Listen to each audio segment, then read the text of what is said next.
Hi guys, good morning. May ipiplex po ako sa inyo kung papahulaan ko po sa inyo kung maraming uri ng tao tayo ngayon sa buong mundo.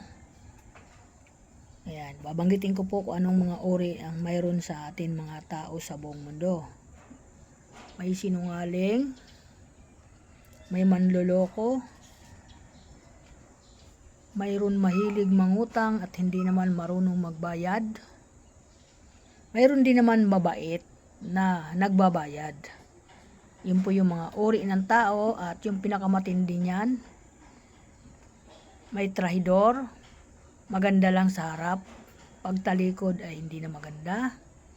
Yan, ganun po ngayon ang ating mundo, kaya napakaganda ng takbo ng ating mga ng mundo natin, ang ating mga kababayan na hindi natin kayang saklawan ng kanilang mga utak o anong meron sila.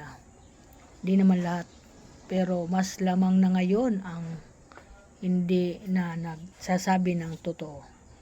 Di ba? Dapat habang tumatanda ay magbago na tayo. Marami na po tayong sakuna ng mga nadadanas sa ating mundo. Magbago na po. At para kahit papaano makaligtas tayo sa ating mga nagawang kasalanan sa ating mahal na Panginoon. Yan. Hihingi tayo ng kapatawaran at magsisi tayo at huwag na tayo gagawa ng mga kung anuman yung mga kasalanan na nakakatukso sa atin. Ayan po. Okay, thank you for watching. Thank you so much. Good morning everyone sa lahat ng mga bossing. Welcome to my vlog. Ayan, nag-imbento lang po ako. Joke lang yon mga idol. Baka may mapikon. Ayan, huwag mapipikon dahil ito, ano lang, real talk lang po ito. Real talk. Thank you so much. Bye-bye.